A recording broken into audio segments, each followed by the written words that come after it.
terima kasih.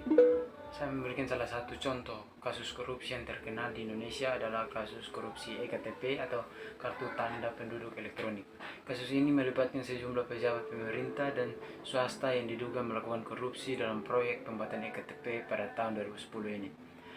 Korupsi terjadi melalui berbagai cara seperti markup harga, pembayaran proyek fiktif, dan penyalahgunaan kewenangan. Akibatnya, negara mengalami kerugian yang sangat besar, sementara masyarakat dirugikan karena layanan publik yang tidak optimal.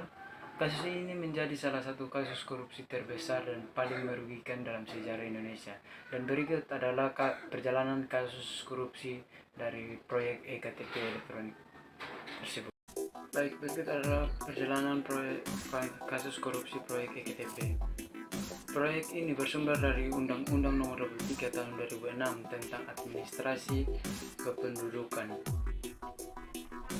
Pada tanggal 28 Januari, Kemendagri mengajukan anggaran Rp 6,9 triliun untuk proyek EKTP. Dan pada 29 Januari, KPK memperingati Kemendagri agar berhati-hati karena proyek EKTP rawan terhadap korupsi. Dan pada tanggal 22 November 2010, Komisi 2 DPR RI menyetujui proyek EKTP dengan skema anggaran multi-layer yaitu 2,29 triliun di 2019 dan 3,66 triliun pada tahun 2012. Dan pada tanggal 2 September 2011, Kejaksaan Agung mencium adanya kecurangan dalam proyek EKTP. Pada tanggal 27 Januari 2012, Kejaksaan Agung menghentikan penyelidikan dengan alasan tak cukup alat bukti. Dan pada bulan April 2014, KPK mulai menelusuri dugaan korupsi pengadaan EKTP, salah satunya berbekal pengakuan Muhammad Nasrullah. Pada tanggal 22 April 2014, KPK menetapkan mantan Direktur Pengelola Informasi Administrasi Kependudukan Ditjen Dukcapil Sugiharto sebagai tersangka korupsi pada kasus EKTP. Dan pada tanggal 30 September 2016, KPK kemudian menetapkan mantan Dirjen Kependudukan dan Catatan Sipil Kemendagri Irman sebagai tersangka EKTP. 19 Oktober 2016, Sugiharto ditahan oleh KPK. Dan pada tanggal 21 Desember 2016, Irman ditahan oleh KPK. Dan pada tanggal 1 Maret 2017, KPK melimpahkan berkas korupsi proyek EKTP setebal 24.000 lembar ke Pengadilan Tipikor.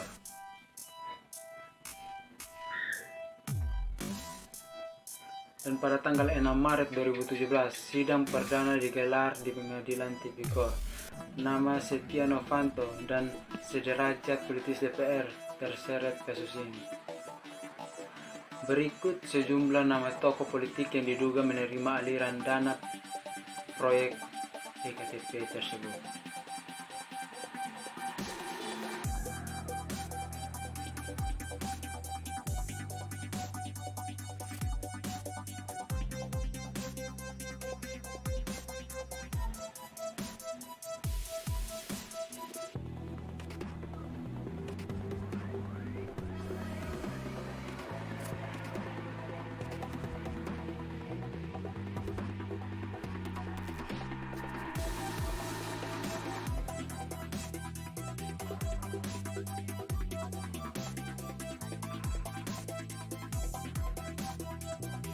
Dan masih ada 37 anggota Komisi 2 lainnya.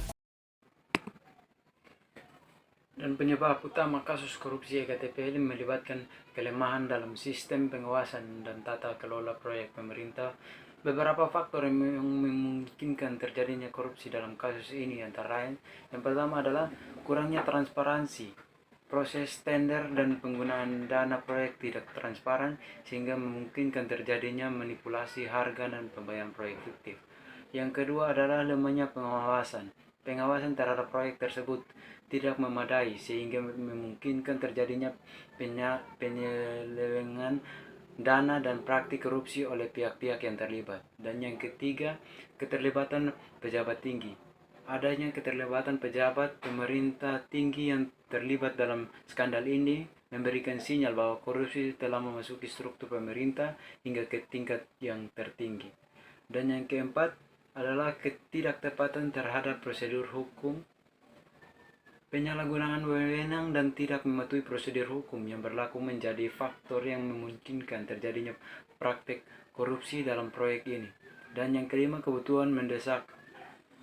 Adanya tekanan waktu dan kebutuhan mendesak dan pelaksanaan proyek membuat pihak terlibat lebih rentan terhadap tindakan korupsi. Untuk mempercepat proses, semua faktor ini bersama-sama menciptakan lingkungan yang memungkinkan praktik korupsi terjadi dalam proyek EKTP. Dan berikut adalah pendapat tentang kasus korupsi EKTP. Yang pertama adalah kencaman terhadap tindakan korupsi.